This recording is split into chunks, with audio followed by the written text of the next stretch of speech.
प्यारे बच्चों, आज हम अध्याय 4 मानव विकास के बारे में जो है अध्ययन करेंगे। मानव विकास का उद्देश्य जीवन की गुणवत्ता को सुधारना है। जीवन की गुणवत्ता में सुधार के लिए सर्वप्रथम भोजन, वस्त्र और आवास जैसी मूलभूत आवश्यकताओं की समुचित पूर्ति जरूरी है। इसके बाद शिक्षा, स्वास्थ्य, मनोरंजन आदि अनेक वस्तुओं की आवश्यकता होती है। दो देशों में ही नहीं अपितु एक ही देश के विभिन्न क्षेत्रों और वर्गों में लोगों के जीवन की गुणवत्ता में काफ़ी अंतर देखने को मिलता है। मानव विकास की संकल्पना 1990 के दशक में पाकिस्तान के डॉक्टर महबूब उल हक तथा भारत के डॉक्टर अमर्त्य सेन, जो नोबेल पुरस्कार विजेता हैं, की देन है। डॉक्टर महबूब उल हक ने बताया कि विकास वह है जो लोगों की इच्छाओं और उनके जीवन में सुधार लाता है। इस विचारधारा का केंद्र बिंदु मानव है। इच्छाएं सदैव बढ़ती रहती हैं। विकास का प्रमुख उद्देश्य है कि मनुष्य एक सार्थक जीवन जी सके। मानव जीवन की संकल्पना से तात्पर्य लोगों के विकल्पों को विकसित करने व परिवर्धित करने की प्रक्रिया से है। मानव के सामाजिक, आर्थिक, सांस्कृतिक और राजनीतिक विकास के विकल्पों को परिवर्धित करने की प्रक्रिया ही मानव विकास का लक्ष्य है। विकास और वृद्धि में अंतर है। वृद्धि मात्रात्मक और सामान्य मूल्य स्थिति को दर्शाती है। यह सकारात्मक और नकारात्मक भी हो सकती है। इसकी दिशा एक ही तरफ होती है। विकास का अर्थ गुणात्मक परिवर्तन से है, जैसे सदैव धनात्मक मूल्य होता है, और विकास और वृद्धि दोनों साथ नहीं चलते हैं, कभी कभी साथ आ जाते हैं। विकास जो है बहुमुखी होता है, चारों दिशाओं में होता है, 10 दिशाओं में होता है। जितनी भी दिशाएं होती हैं उनमें हम विकास, इसका मुख्य उद्देश्य क्वालिटी में इम्प्रूवमेंट है, गुणात्मक वृद्धि। मानव विकास के आधारभूत पक्ष क्या हैं? इसके 3 पक्ष हैं। दीर्घ जीवन, यानी किसी देश के लोगों का मानव विकास अच्छा है, उसके 3 पैरामीटर हैं। पहला, दीर्घ जीवन, कितना लंबा उस देश के लोग जो जीते हैं। दीर्घ जीवन में 25 से 85 वर्ष तक मापा जाए। साक्षरता जो है वो कितने लोग जो है किसी राष्ट्र के पढ़े लिखे हैं, साक्षरता को 100% तक काउंट किया जाता है। और तीसरा है संसाधनों तक पहुँच।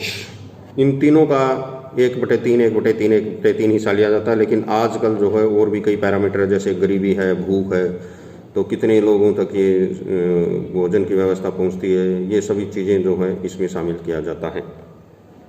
मानव विकास के 4 प्रमुख तत्व हैं। इसमें न्याय है, सबके लिए समान अवसर हैं कि नहीं है, कि कोई राष्ट्र अपने नागरिकों को समान अवसर प्रदान करता है कि नहीं है। सतत पोषणीयता विकास है, जो संसाधन हमें प्राप्त हैं वे आने वाली पीढ़ियों को भी प्राप्त हों। दूसरा, उत्पादकता, देश के लिए उच्च योग्यता संपन्न व्यक्ति जो हैं वो उत्पन्न हो रहे हैं कि नहीं हो रहे हैं, यानी कि जो पॉपुलेशन है वो एक स्किल्ड पॉपुलेशन के अंदर जो है वो चेंज हो रही है कि नहीं हो रही है।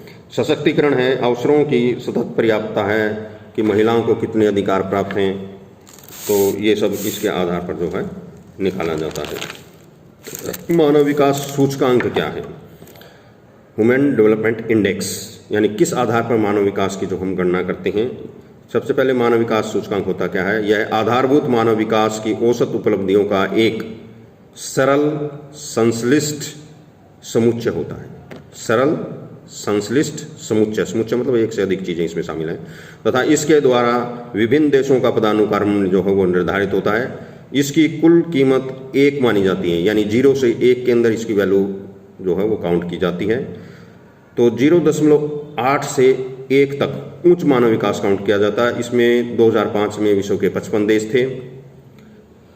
0.5 से 0.799 तक मध्य मानव विकास काउंट किया जाता है। इसमें विश्व के 86 देश 2005 में थे। और 0 से लेके 0.499 तक, यानी 499 तक निम्न मानव विकास माना जाता है। इसमें विश्व के 35 देश आते हैं। 35 देश ऐसे हैं जिनका मानव विकास बहुत घटिया स्तर का है। 86 देशों का मध्य स्तर का मानव विकास है, और 55 देश विश्व में ऐसे हैं जिनका मानव विकास जो है बहुत उच्च स्तर का है। उच्च मानव विकास वाले देशों में कौन कौन से आते हैं? इसमें नॉर्वे है, स्वीडन है, आइसलैंड है, ऑस्ट्रेलिया है, Canada, USA, Japan, France, Britain, Germany. Norway जो है वो 1 नंबर पर रहता है अधिकतर, लेकिन कभी कभी ऑस्ट्रेलिया भी 1 नंबर पर गया है।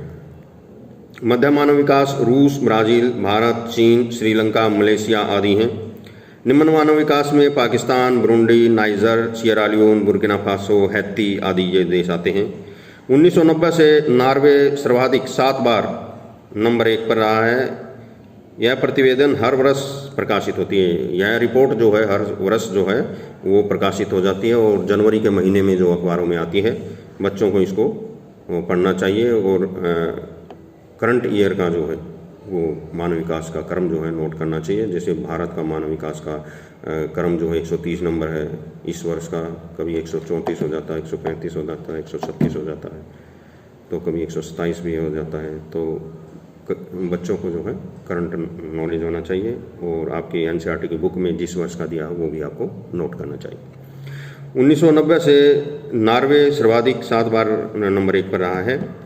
तो ये जो रिपोर्ट है ये UNDP, United Nation development programme, संयुक्त राष्ट्र संघ के अंदर जो है संघ है उसको एक संस्था है वो ये जारी करती है। एचडीआई की कुल कीमत एक होती है। सन 2011 में भारत का स्थान 134वां था, सन 2020 में भारत का स्थान 130वां है। तो ये मानव विकास, तो बच्चों इसको आप ध्यानपूर्वक पढ़ेंगे। धन्यवाद।